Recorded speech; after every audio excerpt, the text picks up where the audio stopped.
everybody. We're back to talk NFL football. NFL football. We just finished up week 17 and about to get into the wild card round. I've been a little sick the past few days, so if I sound funny, it's because I've been sick for the past few days. So if I cough or I go on, then I'm just coughing and going on. But we need to talk about some football. Definitely some talk about some football. So we're going to jump in to our recap of week 17. And we have the New York Jets against the Buffalo Bills to start off week 17. Jets at the Bills. The Bills sat some people, didn't they? The Bills were already in the playoffs. Already in the playoffs. They already had their position made, so they sat some people. I think they let them. I think they let them play like the first series or something, and then they took all the starters out. So the Jets got the W on that one. They finished 7-9. 7-9. That's a Cowboy record right there, man. 7-9, 8-8. That's you and Alan are one with each other. Yes, we are one with each other. After that, we had the Browns at the Bengals. What a way to cap off a disappointing season. And the Browns capped off their disappointing season with a loss to the one win at the time. Cincinnati Bengals. Cincinnati Bengals. We finished with 2 wins because they beat the Browns again. And right afterwards, they fired the Browns head coach. And their GM wasn't even safe. And then they fired the GM of the Browns. So they're going to start brand new. Brand new from the top all the way down. Going to hire the coach first and then let the coach be involved in hiring the GM. So they're going to give a lot more power to the coach, which I think is a better thing. Because the GM's not on the sideline making the team. He's just the one who puts the pieces together. Yeah. And the Browns don't need the pieces put together. They got already plenty have of pieces. Plenty of pieces. They need somebody on the sideline to coach W's. So instead of a kitchen that's been overrun by a bunch of people who don't know how to run a kitchen. People who don't know how to cook, yeah. So hopefully the Browns will have a better... Probably the Browns are my biggest letdown of the year, maybe. I mean, they had the most talent, did the least with it. Freddie Kitchens just could not contain that zoo, as we call it. No, it turns out Freddie Kitchens is not much of a disciplinarian. Because his team had the most penalties, one of the most penalties of any team a lot in the of league. It turned out there was a lot of behind the scenes stuff where the team needs discipline and he just didn't have it. So he might be a good play caller, but he's not much of a leader. The perfect match here is Mike McCarthy. They have been interviewing Super Bowl. Who has won one Super Bowl as a head coach? They have interviewed Mike McCarthy, and he has his GM with him that worked at the Packers. That might go ahead and come with him. Honestly, that would be great for the Browns if they did do that. After that, speaking of the Packers, yeah, we had the Packers at the Lions. The Packers played ugly. Man, the Packers needed this game so they could maybe jump up into the number 1 spot there. And they played ugly, and they won ugly, just like they have every other game that they've won. They've only won a few games by a large amount of points. The rest of the time has been by just a few points. Do you think that'll help them come playoff time? Yes, they never give up. That is one thing. The Lions probably should have won that game, but the Packers came back in the end and won it. So doesn't that just sound like every Lion team ever? They just blow it against the Packers. Snatching defeat out of the jaws of victory. Yeah, that does sound like a Lions team. Or snatching defeat out of the jaws of a lion. Yes. We had the Chargers at the Chiefs. The Chiefs claim not only more playoff positioning, but a first-round bye. The Chiefs needed this W too. And the Chargers wanted this W too. I think Phillip Rivers wanted to go out with a win.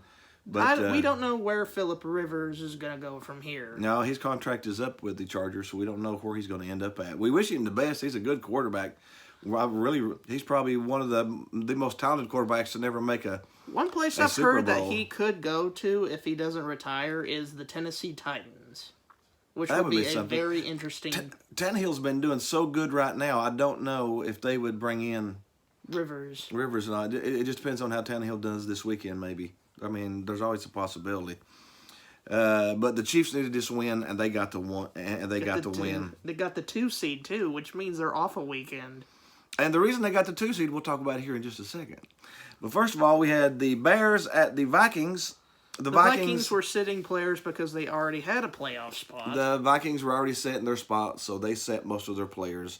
And the Bears did end up winning it 21-19. They almost lost it, even though there was nobody starting it. That's the Chicago Bears for you. That's the Bears there. So we're not talking about the '85 Bear team. The Bears are out of the playoffs like normal.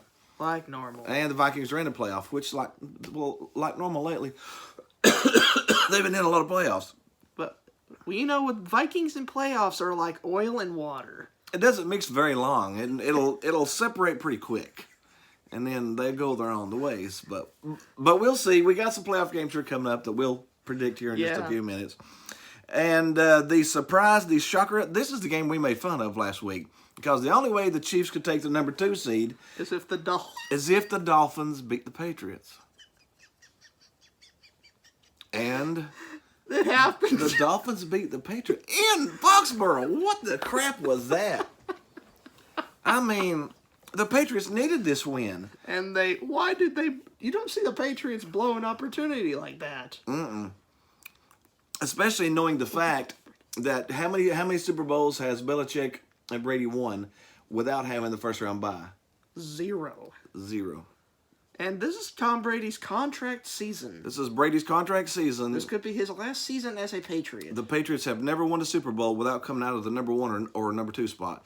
And they lost this home game to one of the worst teams in the NFL in Week 17 to drop down to the 3 seed. The 3 seed. So now they have to play a first round game. Could this be the beginning of the end? If something's wrong, I mean, to lose that game, that was surprising. That was shocking, to be honest. It was shocking. But we'll jump on down. We had the game that didn't mean anything, the Falcons at the Bucks. Jameis Winston gave us another pick 6. And it was a historic pick 6, indeed. And it was a delicious turnover, but it made even more tasty because this is the soup that is Jameis Winston. He is one of only 3 quarterbacks, right, to ever throw for 5,000 yards. 5,100 yards. Yeah. And 33 touchdowns. And 33 touchdowns. And 30 interceptions. But he's also the first quarterback ever to throw 30 touchdowns and 30 interceptions. So he's good, and he sucks, too. And what better way could that season have ended for Jameis than that pick 6? Than a pick 6, man. Yep. He has given up more picks. He's by far got the most interceptions of anybody this year. So. Well, do you think the Buccaneers can go somewhere with Jameis next year? If the only way I think that will happen is if he cuts down on the turnovers and works on his passing. They've announced that they're going to keep him as a starter next year. This is it, though. I think that this is definitely it, though. You give him his second year with Bruce Arians. If Bruce Arians can't fix him, then there's no fixing him. Because Bruce Arians is sort of known as a quarterback guru. So now the Falcons. We'll see what happens. The Falcons are the Falcons, man. They're gonna keep everybody around for some reason. Julio Jones makes that team. If Julio Jones wasn't there, they'd be a 4-win team. They'd be a 3-win team. Julio Jones is fantastic, man. He deserves better than the Falcons. He does, yeah. After that, we had the Saints at the Panthers. The Saints needed this win too, so they could try to jump up into the 2 seed. The Panthers are clearly tanking. The Panthers have been sinking fast lately, so that was a pretty easy win there, 42 to 10. I don't know how it tastes for me, but it tastes like a good draft pick. 5-11 tastes like a decent draft pick. Yeah, that does sound like a decent draft pick. That sounds like one that would be definitely in the top 10. So, and there's going to be some talented players come out of the college this year, whether it's defensive line or offensive line, or probably 4 or 5 quarterbacks. I don't know if the Panthers would take a quarterback. I think it depends on if Cam Newton stays or leaves. Cam Newton stays. I would prefer Cam Newton staying. I think if he had the right coach, that they would be a fantastic team. I don't think you go from a 15-1 team to not being good.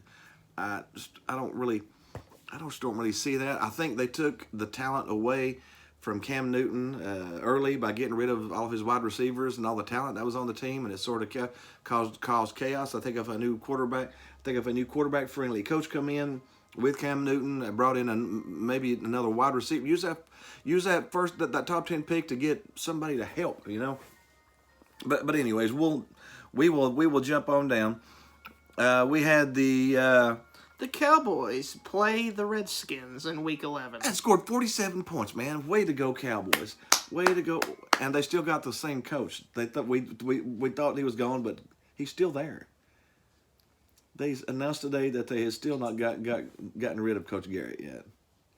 What kind of stupidity is that? That is Jerry Jones. What kind of stupidity is that? He went 8-8 again. He's always going 8-8. I think his record is 88 and 88. He's 8. That's all he is 8-8. He's an 8-8 coach. That is a well. This result was befitting. But it didn't matter. The Cowboys won, but they still missed the playoffs. So we'll just jump on down. So much missed potential. Yeah. We got the Raiders at the Broncos, which really didn't matter all that much, but the Broncos did win 16-15. This could be the last game we see with the Raiders as Oakland. That was the last game as the Oakland Raiders. Yeah, they are the L.A. Raiders now. The Las Vegas Raiders. The Vegas Raiders. Sin City Raiders. Does I like the Vegas Raiders. The Vegas Raiders ain't too bad. That's sort of like a one thing, like Oakland, Vegas. You know, like 2-syllable, little quick thing. The Vegas Raiders. I don't know. Anyways, that game didn't matter too much. And another game that didn't matter too much, the Cardinals at the Rams. The Rams try to salvage their disappointing season. Man, from the Super Bowl to 9-7 to missing the playoffs. The mediocrity plan. Yeah. Let's finish right down the middle and get nothing. Let's see here. We had the Eagles Giants. The Eagles claim the NFC East title. The reason the Cowboys don't make it is the Eagles beat the Giants 34-17. They beat them pretty easily. What's the difference between Doug Peterson and Jason Garrett? He wins when it counts. He went finish on a 4-win streak there at the end to take and with players off the bench. I mean, they took people out of the crowd, off the bench, off the practice squad. I think there was a cheerleader that caught a touchdown in that game. So yeah, Doug Peterson knows how to win, and Garrett knows how to clap. We had the Colts at the Jaguars. Jaguars won that pretty easy. The Colts, ever since fell off a cliff after that Steelers game. Jacoby got hurt, and their season went down with him. He was never same. He had thrown 17 touchdowns and 3 interceptions, and then from that point on, he was only 4 touchdowns and 3 interceptions. So I don't know if it was the injury or if teams got enough film on him to know how to play him, but otherwise he didn't finish the season too well. And he may not be the future of the Colts. We had the Steelers at the Ravens. The Ravens clinched their best season in franchise history ever. Yeah, 14-2. Yeah, the Ravens really needed. Really didn't need that win. I don't think they started anybody. They still beat the Steelers 28-10. But the Titans did. The Titans needed the game really, really bad, and they played at the Texans. The Texans didn't need it. They'd already won the division. They'd sat their players, which gave the Titans the opportunity, and they jumped on it. And I think the Titans might have won it anyways, but the Titans won 35-14 pretty easily. So that puts the Titans in the 6th spot. And then with New England dropping down to the 3 spot, we got a Titans at New England. The last time the Titans played at New England, let's just not call out any bias, but we thought the Zebras had a play in that one. Yeah, I would really love to have some playoffs this year zebra-free. No refs. I don't even want to even notice that they're on the field. I want just some good old football. And the refs don't call a penalty unless it's egregious. Let somebody throw a flag and call about the penalty. Let's just keep in the background like it's supposed to be, refs. But anyways, the Titans are in the playoffs. The Texans are in the playoffs. The Texans, by the way, are playing Buffalo. Since Buffalo won, Buffalo goes to the Texans. So this weekend we're going to have Buffalo Texans. We're going to have Titans Patriots. We're going to have Seahawks, which we'll talk about right now. The 49ers played the Seahawks. And it was... Man, that was a game, wasn't it? That one yard line thing. What is up with the Seahawks and the 1 yard line? The Seahawks got stopped at the 2-inch line. It wasn't even the 1 yard line. The Seahawks broke up with the 1 yard line, kind of like a boyfriend breaking up with a girlfriend.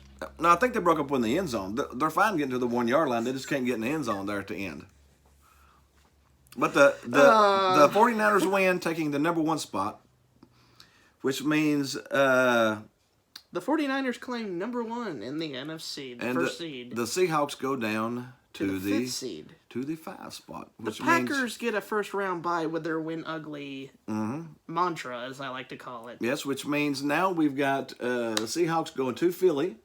Which I think the Seahawks will win. Spoiler alert. Spoiler alert.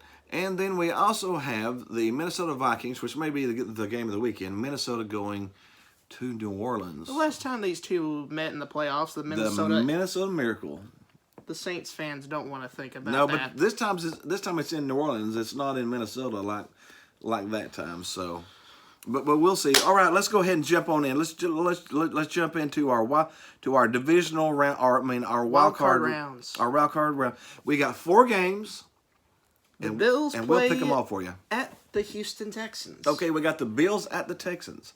What do you think there? What's the actual line? J.J. Watt is planning to return for this game. Yeah, and they said he may play the entire game. That he felt good enough in practice that he may play the entire game. Let's hope he doesn't suffer any injuries because I like seeing him out there. What's the other wide receiver for the Houston O that's not going to play? Will Fuller. I think that is going to really, really, really hurt him because Do you trust Buffalo's probably got the best DB in the game that nobody's talking about. Tre'Davious White. Trey White he's been, I think they said he's had 84 passes through his way this year. Guess how many touchdowns he's given up? How many? 0. Are you serious? 0. So Trey White of the Buffalo Bills is the best quarterback in the league right now. Have a 10-win season. And whenever he covers somebody, they don't get touchdowns. So the trouble is he doesn't play out of the slot a lot, and the Texans have a matchup where they could put Hopkins in the slot. So it's going to be a really interesting game. It all depends about the quarterbacks to me. It Who's depends going to make who's going to make the best throw? I think whoever makes the mistake, because one of the two is going to make a mistake. Who do you trust in the playoffs, Deshaun Watson or Josh Allen? No, I don't know if I trust either one of them fantastically, Both of them have the tendency to make a mistake. Houston's favored by 2.5, which being at home basically means it's a pick'em game. I don't know. What do you think? Who do you think? Do you think Buffalo can go in Houston and win? Or you think Houston with J.J. Watt rallies? I think Houston, at the end of the day, I think the experience. The Buffalo Bills don't have that much experience on their roster. They've only got one playoff game. J.J. Watt and the Houston Texans got outside of Deshaun Watson, they've got a ton of playoff experience. Yep. So now, I think you don't think Buffalo can get their first playoff win since 1995? So do you want? I'll pick Houston myself. Just because, but if Buffalo wins, I'll be happy either way. Yeah, that's really a game where I don't really hate anybody in it. So let's jump to the next one where there is somebody that I hate in it. we got the Tennessee Titans at the New England Patriots. The Patriots are favored by 5.5. We get a New England home playoff game. Isn't that new? A wild card New England. Okay, now that's new. Now that is new, yeah. That is new. Derrick Henry is at full strength. This is Adoree Jackson's back. This could be a disadvantage for especially Belichick and the Patriots because the Titans staff is mainly made of former Belichick assistants. I think there's 4 or 5 of them. And the head coach is a player under Belichick. Either player or coaches. There's either 4 or 5, maybe 6 of them. Mike Vrabel, their Titans head coach, actually did play for Belichick's Patriots. He won Super Bowls under him. Yeah, he did. Yeah. So that could be a disadvantage because Mike Vrabel and his staff know him well. Yeah, Patriots are favored by 5.5. I will take Tennessee plus 5.5. I will take Tennessee plus 5.5. That's our first. That's our unanimous, first. And it's a surprising result considering. Yeah, part of it's because I want the Patriots dynasty to end, but the other half of it is Tennessee's a really good matchup against the Patriots. And they're probably bitter after their last encounter. And the Patriots just lost to Miami, dude. Yeah, they lost to the Dolphins. So maybe there's a little doubt creeping in. Maybe there's a little thought, hey, maybe this is the end. You don't know if some of the players have got that creeping into their mind either. And Tennessee's going to go in there hungry. They're hungry. I also got a little treat here for you. Guess who is the most prolific offense in the NFL since Week 10? The Titans. The Tennessee Titans. Titans. The Tennessee Titans. Not the Ravens. Not the Ravens. Chiefs. Not the Chiefs. Not the Texans. Not the Saints. Not the Saints. Not the Niners. No. But the Titans. Have, in the last 7 games, have scored, I think they're averaging 30-plus points per game since Week 10. So the Titans are the most prolific offense right now. And like I said, Adoree Jackson is supposed to be back after being out for 4 weeks. So they got a little bit of help on the DB there. So I will take the Titans plus 5.5. And then we got the Vikings at the Saints. The Saints will not lose in a heartbreaking fashion this time around. Nah, I think the Saints win this one. I don't think I can trust Kirk Cousins. Okay, is this even a question? Let me tell you. Drew Brees or Kirk Cousins? That's not even close to a question. The only person that might make it interesting is Dalvin Cook. He is a fantastic player, and he's supposed to be back this weekend. The running back for the Vikings. He is just a fantastic player. The trouble is, he has been injured, so we don't know how good he'll be, how long he'll last. You know, he could be. He may not make it. Adam Thielen's back. They've got their whole team back. They got Diggs, Thielen, and Cook's back, so that is going to help them a little bit. But I still think the Saints are going to win. Saints just got too much. And the Saints have been clicking lately. I mean, they put up 40 points a game, I think. Alvin Kamara has scored 4 touchdowns in the past 2 weeks. And Michael Thomas has been on a new level of receiving. Yeah, so it's going to be a little scary. And that other running back, the other running back for the Saints used to play for the Vikings. I can't remember his name now. But there's a little insight there, too. But we got the Saints winning on that one pretty easy. Actually, by a pretty good margin. We got the Seahawks at the Eagles. The Seahawks are actually favored by 1.5 at the Eagles. Do you think some of that Doug Peterson Eagles magic will arrive in this game? I don't know. That's going to be a really good... The Seahawks have been really struggling lately. They've lost 2 out of 4 or something, or 3 out of 4, or 3 out of 5, something like that lately. They lost 2 games at home in a row. Yeah, that's very odd for Seattle. That's very odd for Seattle. So, as much as you want to trust in Russell Wilson, they haven't been that good lately. But Philly is walking with borrowed legs. You don't know what you're going to get. You don't know what you're going to get with Philly. This is funny enough, Carson Wentz's first playoff game as a Philadelphia Eagle. Because he does have a ring on his fingers. But it's from his boyfriend getting it. It ain't from him. Nick Foles. Nick Foles actually took that. I think Nick Foles actually won that Super Bowl. That wasn't him. And Nick Foles is now not even starting as a quarterback, which is really weird. He got hurt. But I don't know. Who do you think? You got the Seahawks? I'm going to pick Seattle. I think they bounce back. You think Seattle bounces back? That's actually not a bad pick. I think that either one could win. That's sort of a toss-up, so almost like the Bills-Texans is. I think that either one of those teams could win. I think either one of those teams could lose. I don't even know if I would pull a line on the Bills-Texans or the Seahawks-Eagles. I could tease them into a two-way game or something. But anyways, that's it. That is the NFL for the final regular season week. And wildcard predictions. Wildcard predictions. We'll come back after the wildcard games. We'll recap those, and then we'll do a little divisional round predictions. And then hopefully with a good result. Hopefully with a really good result. Wouldn't it be fun just to have a Patriot-free playoff after this weekend? Plus, if the Titans take them out, it'd just be better for us. But anyways, that's us. Be sure to hit the like button, hit the subscribe button. Hit the groovy BP button. It'll actually be on. Would it be on my head this time? Maybe. I don't know. Anyways, we'll check you out. See you next week.